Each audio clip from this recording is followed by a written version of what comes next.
একজন মাঠে মাঠে ঘুরছে, আর এক পাগল এসে জিজ্ঞেস করছে, ঘুরছো কেন? ঘুরবো না, আগামীকাল কোরবানির দিন, গরু তালাশ করতেছি, গরু পাচ্ছি না, বাজারে টাজারে ঘুরলাম, আবার আর এক বাজারে যাচ্ছি। আরে বাজারে বাজারে গরু কেন? মাঠে কত গরু আছে, একটা ধরে জবাই দিলেই তো হয়। লোকটি বলছে, দেখো পরের গরু জবাই দিলে তা তো গোনা হবে। কয় না, তুমি অঙ্ক বোঝো না। গরু জারি হোক, কোরবানির দিনে গরু জবাহ যদি করো তাহলে সওয়াবটা একটা হবে। কোরবানি উপলক্ষে জবাহ করছে, একটা সওয়াব পাবা না? তো কোরবানির জন্য একটা সওয়াব হবে, আর চুরির জন্য অবশ্যই একটা পাপ হবে। কোরবানি যখন দিবা তো কোরবানির সওয়াব আর চুরির পাপ ভগ্নাংশের মতো কাটাকাটি হয়ে যাবে, গোশত খাবা ফাও। মানুষের অবস্থা তো তাই হয়েছে। মানুষের অবস্থা হয়েছে শবে বরাতে সারা রাত জাগবো, কান্দাকাটি করব, ফাও ফাও গুনাহ মাফ হয়ে যাবে, আর গোশত রুটি তো আছেই, যদ্দূর পারলাম খাইলাম। পরের দিন টু ফুর্তি, নো চিন্তা। নাউযুবিল্লাহি মিন যালিক।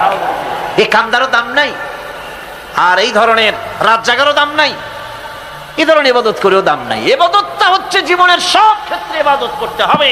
ইবাদত সম্পর্কে মিস ইন্টারপ্রিটেশন যেটা এসেছে, ভুল অর্থ যেটা এসেছে, সেই ভুল অর্থের কারণে মানুষ শুধু মনে করে নামাজ রোজা হজ যাকাতই শুধু ইবাদত না। ইবাদত হচ্ছে জীবনের সকল ক্ষেত্রে গোলামিটা হতে হবে আল্লাহ পাকের সব জায়গায়।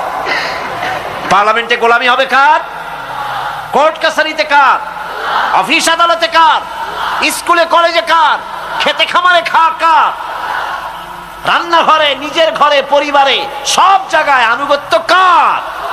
কেবলমাত্র আল্লাহ সুবহানাহু ওয়া তাআলার হুকুম অনুযায়ী জীবন পালন করার নামই হচ্ছে ইবাদত। এই ইবাদত, নামাজ পড়ার নামও ইবাদত, নামাজ না পড়ার নামও ইবাদত। রোজা রাখার নামও ইবাদত, রোজা না রাখাও ইবাদত। এখন আপনারা বলতে পারেন, যেটা ঠিক কি আশ্চর্য কথা শুনাইলেন, নামাজ পড়া তো ইবাদত, নামাজ না পড়া আবার কোন দেশে ইবাদত? রোজা রাখা তো ইবাদত, রোজা না রাখা কোন দেশে ইবাদত? মূল কথা হচ্ছে 5 ওয়াক্ত নামাজ সময় মতো পড়বেন, তা তো আপনার ইবাদত হবে। কিন্তু সূর্য উদয়ের সময়, সূর্য ঠিক মাথার উপরে থাকার সময়, সূর্য ঠিক অস্তগামী হওয়ার সময় নামাজ পড়া জায়েজ নাই, সেজদা করা জায়েজ নাই, হারাম করা হয়েছে। সুতরাং এই 3 সময় নামাজ না পড়াটাই ইবাদত। সারা বছর রোজা রাখবেন, ইবাদত হবে। কিন্তু 2 ঈদের 5 দিন রোজা রাখা হারাম করা হয়েছে, ওই 5 দিন রোজা না রাখাটাই, তার অর্থ হলো জীবনের সমস্ত কাজটাই হলো ইবাদত হবে, যদি মুসলমান আল্লাহর হুকুম মাফিক তার জীবনকে পরিচালনা করে। আপনার চোখের চাহনিটাও তো ইবাদত হবে। সুবহানাল্লাহ। এই চোখ দিয়ে গুনাহ কামাই করা যাবে, আবার এই চোখ দিয়ে সওয়াব কামাই করা যাবে। যদি কোনো সন্তান তার মা বাপের দিকে ভক্তির নজরে, মহব্বতের নজরে যদি তাকায়, নবীজি বলেছেন একটা কবুল নফল হজের সওয়াব আমলনামায় লেখা যাবে। সাহাবীরা প্রশ্ন করেছেন, যদি কেউ 100 বার তাকায় তো কি হবে? নবীজি বলেছেন, আল্লাহ রাব্বুল আলামিনের নিয়ামতের ভান্ডার, অফুরন্ত নিয়ামতের সেখানে কোনো অভাব নাই। যদি কোনো বান্দা যদি তার মা বাপের দিকে দৈনিক 100 বার তাকায়, তো ওই বান্দার আমলনামায় 100 কবুল নফল হজের সওয়াব লেখা যাবে। তাহলে দেখা গেল চোখের চাহনি আপনার ইবাদত, আপনার ঘুম ইবাদত, আপনার চাকরি ইবাদত, আপনার ব্যবসা বাণিজ্য ইবাদত। তার মানে হলো আল্লাহর গোলামি, আল্লাহর হুকুম অনুযায়ী কাজ করার নামই হচ্ছে ইবাদত। ইয়াকা না'বুদু ওয়া ইয়াকা নাস্তাঈন। পড়েন সবাই, ইয়াকা না'বুদু ওয়া ইয়াকা নাস্তাঈন।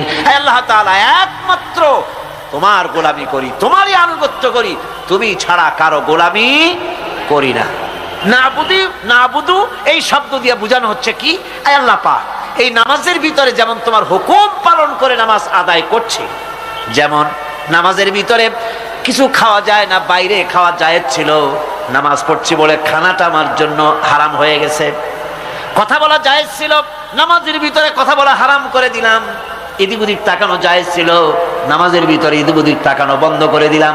তার মানে আমার জন্য চিরস্থায়ী, সব সময়ের জন্য আমার জন্য হালাল করে দেওয়া জিনিসগুলি এই নামাজের ভিতরে অল্প সময়ের জন্য হারাম করে প্রমাণ করে দিলাম। মাবুদ গো, এই নামাজের পরে চিরস্থায়ী হারামগুলি এইভাবে আমার জন্য হারাম করে নেব। ইয়াকা না'বুদু, নামাজটা পড়ছি যেভাবে করে, নামাজের বাইরের জীবন চালাবো সেইভাবে করে। সেজদা দিলেই তো সওয়াব হয়। সেজদা দিলে কি হয়? সওয়াব হয়। যদি কেউ 5-6টা সেজদা দিয়ে দেয় 1 রাকাতের মধ্যে, তো কি হবে? যদি কেউ নামাজ পড়লে তো সওয়াব হয়, ফজরের নামাজ যদি 4 রাকাত পড়ে তো কি হবে? মাগরিবের নামাজ যদি 2 রাকাত পড়ে অথবা 4 রাকাত পড়ে তো কি হবে? ইচ্ছে করে যদি এভাবে করে, ভুল করবে নয়, ইচ্ছে করে যদি করে তাহলে আল্লাহর আইনের সঙ্গে বিরোধিতা করছে বলে সে বিদ্রোহী হিসাবে প্রমাণিত হবে। সুতরাং কথা হচ্ছে নামাজের ভিতরে আয় আল্লাহ পাক ইয়াকা নাবুদু, এই নামাজের ভিতরে তোমার হুকুম মেনে যেভাবে নামাজ আদায় করি, নামাজের বাইরের জীবনটাও তোমার হুকুম মেনে পালন করব। এটাই হচ্ছে ইবাদতের মূল থিম, মূল আইডিয়া, মূল ফিলোসফি। আমার বন্ধুগণ, এবার আল্লাহ রাব্বুল আলামিন বলছেন, যদি আমার সঙ্গে দেখা করতে চাও, আল্লাহর সঙ্গে যদি কোনো বান্দা দেখা করতে চায়, আমরা আল্লাহরে দেখতে চাই কিনা? চাই কিনা আল্লাহকে দেখতে? আল্লাহ পাক বলছেন, আমারে যদি দেখতে চাও, ফামান কানা ইয়ারজু লিকা রাব্বিহি ফালইআমাল আমালান সালিহান ওয়ালা ইউশরিক বিইবাদাতি রাব্বিহি আহাদা। আমার সঙ্গে যদি দেখা করতে চাও, তোমাদের মধ্য থেকে কেউ যদি আমার সাথে দেখা করতে চায়, সে যেন ভালো কাজ করে, ভালো আমল করে, আর আমার ইবাদতের সঙ্গে কাউকে যেন শরীক না বানায়, তাহলেই আমার সঙ্গে কিয়ামতে দেখা হয়ে যাবে। জোরে বলেন সুবহানাল্লাহ। আল্লাহর সঙ্গে দেখা করতে হলে তার ইবাদত করতে হবে, গোলামি করতে হবে, এবং কাউকে শরীক স্থাপন করা যাবে না। এই গোলামি করতে হবে, ইবাদত করতে হবে কতদিন? আল্লাহ রাব্বুল আলামিন বলছেন, ওয়া'বুদ রাব্বাকা হাত্তা ইয়াতিয়াকাল ইয়াকিন। ইবাদত করো, গোলামি করো, যতক্ষণ পর্যন্ত নিশ্চিত সেই সময়টি এসে না যায়, তার মানে মৃত্যু পর্যন্ত আমার গোলামি করতে থাকো। মৃত্যু পর্যন্ত গোলামি হবে কার? আল্লাহ সুবহানাহু ওয়া তাআলা। সেই আল্লাহ পাকের গোলামি জীবনের সকল ক্ষেত্রে করতে হবে, মৃত্যু পর্যন্ত সব ক্ষেত্রে গোলামি হবে আল্লাহর। আল্লাহর গোলামি হচ্ছে আল্লাহ যা নিষেধ করেছেন তার থেকে ফিরতে হবে, আর যা আদেশ করেছেন সেগুলি মানতে হবে। যারা নিজেদের সৃষ্টির উদ্দেশ্য বোঝে না, আল্লাহর সামনে মাথা নত করার পরিবর্তে অহমিকতা করে, অহংকার করে, আল্লাহর সামনে মাথা নত করে না, ইবাদত করে না আল্লাহ, তাদের সম্পর্কে আল্লাহ রাব্বুল আলামিন বলছেন, ইন্নাল্লাযীনা ইস্তাকবিরুনা আন ইবাদাতি সায়াদখুলুনা জাহান্নামা দাখিরিন। যারা আমি আল্লাহর সঙ্গে অহংকার করে, আমার ইবাদত করে না, আমার গোলামি করে না, আমার সামনে মাথা নত করে না, অহংকার অহমিকতা করে যারা জীবন চালায়, আমি কিয়ামতের দিন তাদেরকে লাঞ্ছিত করব আর জাহান্নামে পাঠাবো। যারা আল্লাহর গোলামি করবে না, আল্লাহর ইবাদত করবে না, অস্বীকার করবে আল্লাহর গোলামিকে, অহমিকতা করে চলবে, তাদের জায়গা হবে কোথায়? জাহান্নামের মধ্যে। সুতরাং মানুষের মর্যাদা বাড়ে আল্লাহর গোলামিতে। মর্যাদা বাড়ে কিসে? আল্লাহর গোলামিতে। গোলামি করলেই মর্যাদা বাড়বে।